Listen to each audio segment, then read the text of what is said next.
Hey, three, how's it going? I'm Christian Boschert. I'm a senior down here at Mizzou, and let me just say that I am so happy and excited to be giving this talk tonight.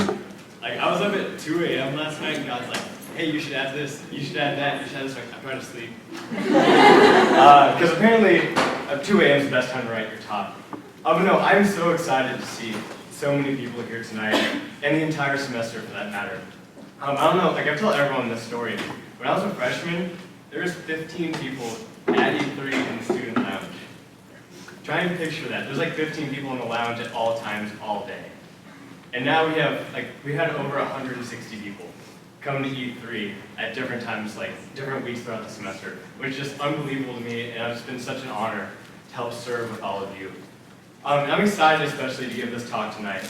I'm talking about adoration with a little bit of an Advent flair. But in reality, this is probably my favorite subject. This is something that I think about and pray about all of the time. In reality, I could talk for 2 hours, they gave me 10 minutes. But I'm so excited about this because it's something that has completely changed my life and changed how I think and changed like how I lived out my Catholic faith and made me so proud to be Catholic, so proud to be a Christian. And whenever I was like writing this talk, I was like, okay, like what do I want to say? I kept thinking back to when Thomas Nablett gave his Laudato Si talk.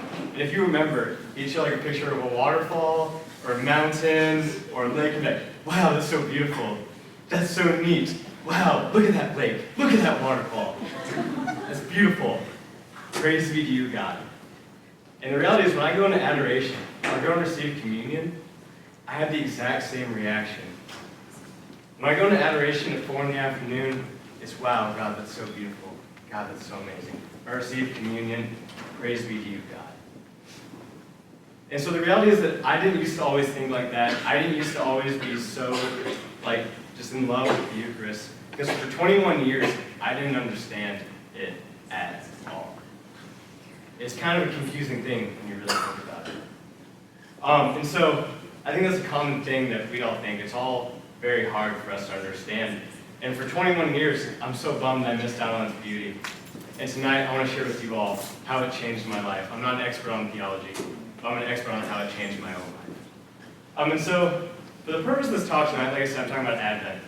And the definition of Advent that I want to use is to come into place, to come into being, or to come into view.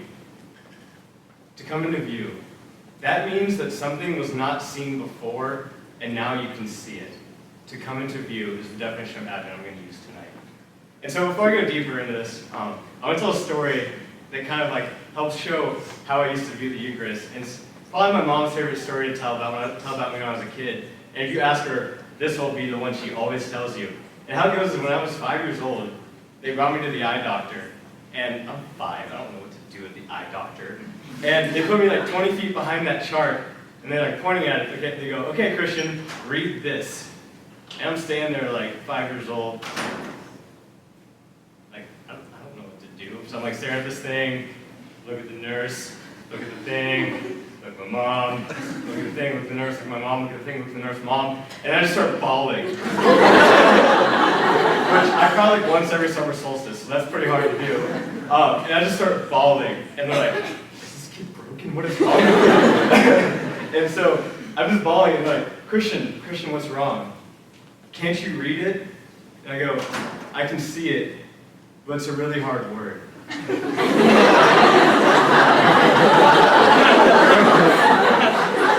can see it, but it's a really hard word. You might be able to see where I'm going with this, but how many times have we gone and received communion? How many times have we gone to adoration? How many times have I done that, where I go, I can see it. People tell me it's Jesus, but it's really hard to understand. You can see that it's Jesus, they tell you it's Jesus, they can see that Jesus is the little host. But how is that him? I don't understand. You see, the reality is, you have to be able to see it clearly, to see the beauty in it, to see how much it changes everything. And there's something that you should see, first and foremost, every single time you look at it. And that is love. And not just any love, not just love as you and I know it, a love that is so personal, so big, that we can't even comprehend it. but a personal, intimate love from God. It's like that big E at the top of an eye chart. If you can't see that E, there's no way you'll be able to see the billion other things that fall underneath it. You have to be able to see the thing that's at the first and foremost, the biggest, plainest thing, which is love. And so if you look at the definition of love, there's about 20 different definitions, and all of them involve some sort of passion, some sort of desire, some sort of feeling. And that's true. Love doesn't develop feelings and desires and passions and things like that. However, love is also a verb. See, if I can say I love you, my mom, my dad, my sister, girlfriend, all my loved ones, I can say I love you, but if I don't show them that I love them, will they understand it? You see, passions and feelings are great, but you want the person that you love to understand that love you have for them, because it's meant to be shared. And so that's exactly what God did with Jesus Christ 2,000 years ago. See, I use the definition of Advent to come into view, to come into being, come into place. And 2,000 years ago, a new understanding of God's love, that personal, intimate love, came into sight with Jesus Christ.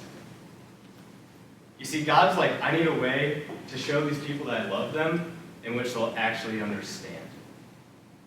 And so God was born in a manger.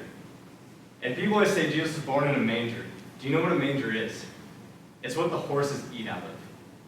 Jesus was born in a stable, in a trough that the animals eat out of. Among all the animals, it probably smelled really bad.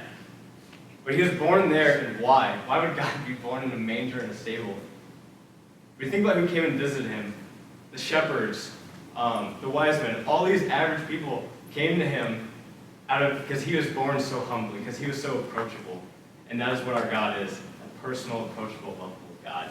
So from his humble beginnings in the stable to his entire life where he lived humbly, he lived in the way that we do. You see, God knows that we're human because he made us. And he knows that we respond with our feelings, our senses, what we can see, what we can feel, what we can touch, what we can hear. I might repeat a few, that's fine. But he knows that we respond with our senses, and that we respond with human interaction and things we can see in human ways. So it would not make sense for him to show us his love in a human way. And so he's born very humbly, and he grows up very humbly, living with basically nothing, traveling around, developing a following of people not looking for power, but for people looking to change the world with love. And he doesn't just do that as a ruler. See, he didn't come for a throne. He came just to show love. And he showed it in a very human way. You see, I also was thinking about why did Jesus go in the desert and get tempted by the devil? With hunger, with power, with why did he get asked to test God? To show that he undergoes the exact same temptations and things that we do today. So like I said earlier, because our personal God does not make sense for him to show love in a human way by undergoing the same things that we do. And he shows us that he understands how we operate. And so, he's born humbly, lives humbly, and until his last days, he lived humbly. He lived love. A new level of love. And so he walks into a city, he walks in, and he's betrayed by his best friend. He's falsely accused, he's put on trial, he's mocked, he's spit on, he's whipped, he's crowned with thorns, he's forced to carry his own cross. And then he's eventually crucified on his own cross. As you all know the story. And sometimes I was like, why? Why did that have to happen?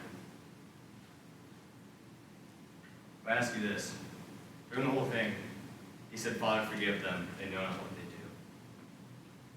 He undermines the most extreme things humans could ever imagine, the most excruciating form of death humans could ever imagine. That's what the cross was.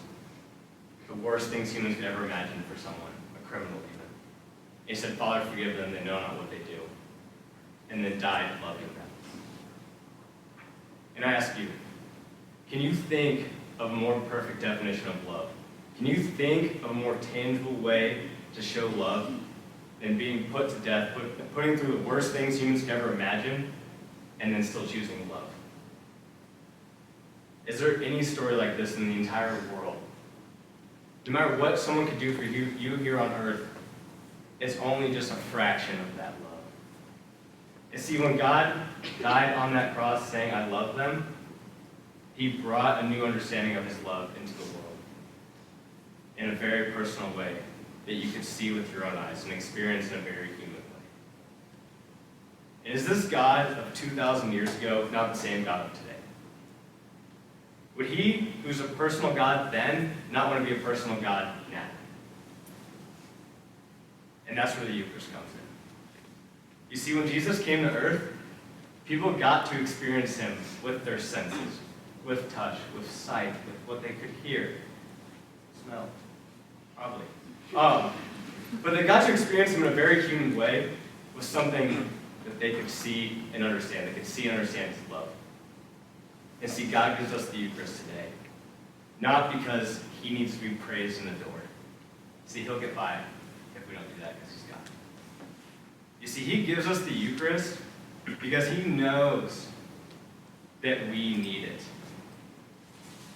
God doesn't need the Eucharist, he knows that we need it. And he gives it to us to show his love so that we understand his love.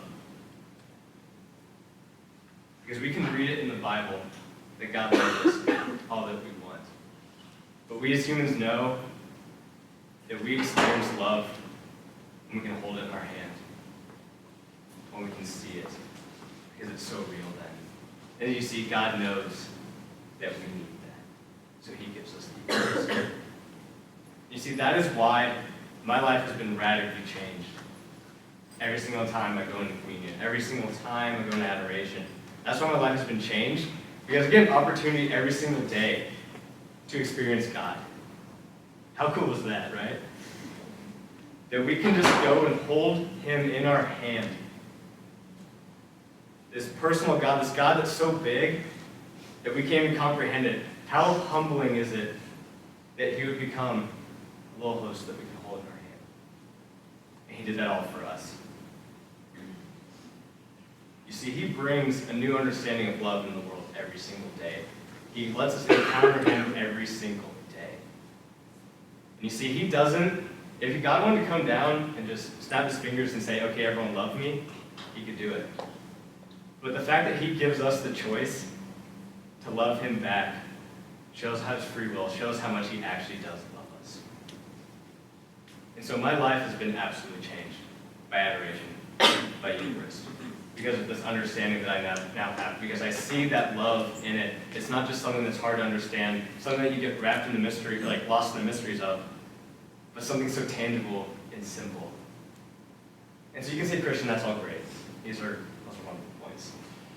But what do I do with it? Right? What do you do with this encounter, with this knowledge, with this understanding of personal love? Well, there's three things I want to leave you with today. And that's understand, change, and share. Understand, change, and share. So the first one is understand. You have to understand, I want you to understand, I pray that you understand what the Eucharist is. How beautiful it is. Tonight, when we have adoration, I don't want you to get lost in the mysteries like, how is that Jesus? How is God that little circular house? So what I want you to think about is, if God wants to be that, he can be, because he's God. He can do everything. And so tonight, I want you to get wrapped up in the mysteries and trying to understand what it is. I just want you to embrace the encounter that you get to have with him, because he will be right here in the room. Because God wants us to experience his love in a personal way today. So secondly, I want you to change. I don't just want you to change what Jesus wants you to change. You see, you can't change who's sitting next to you. You can't change me, you can't change what I said, you can't change the candles, you can't change the sweaters that you three bands wear. As much as you want. But the reality is, when you encounter the Eucharist tonight, you're meant to change. You see, when Jesus Christ came to the world 2,000 years ago, he changed everything. Changed absolutely everything. And everyone he encountered changed. You look at the apostles, you look at the disciples, you look at all the people in the Bible that encountered him, they changed because they saw him and understood his love in a human way. And tonight, we get the exact same chance. We get to see him with our own eyes, and we're asked to change. And thirdly, I want you to take your new understanding, take this change that may happen, and share it. You see, when Jesus came into the world, it wasn't some mass thing like, okay, everyone loves God now. Because that's just not how God operates. He gives us the free will. You see, when Jesus came in the world, he changed people one-on-one. He changed people one at a time. If you look at it, he always had personal encounters with someone, just one person at a time. And he changed them, and they changed someone. And I'm here tonight speaking in front of you 2,000 years later. Like I said, there's no story like it in the entire world. And so I want you to take that understanding and take that change and share it. Because we are so blessed to be able to speak about this tonight. Because of someone like the apostles that saw him firsthand and passed it on, and passed it on, and passed it on. And so to wrap that up again, I want you to understand that love in the Eucharist. Secondly, I want you to be changed. Jesus wants you to be changed. That's what he came to do in the first place, to change absolutely everything and bring a new understanding of God's love into the world. And thirdly, I want you to share that experience. Because God relies on us to change people, to allow other people to encounter him through us. And so, my closing thought, before I wrap up, is I want you to picture the very first Advent, when Mary and Joseph were frantically going around knocking on every single door, just looking for a place to have their son. Knocking on every single door, people say, I don't have room. I don't have room. I don't have room. You can't come in. How many doors do you think they had to knock on before one man finally said, I don't have room in here, but you can go out to the stable? And so the fact of the matter is, one man let them in, and it changed the entire world. One man let Jesus into his heart, let Jesus into his place, and it changed the world as we know it. So tonight I ask you, when he's knocking, when he's before you, let him in. Thank you.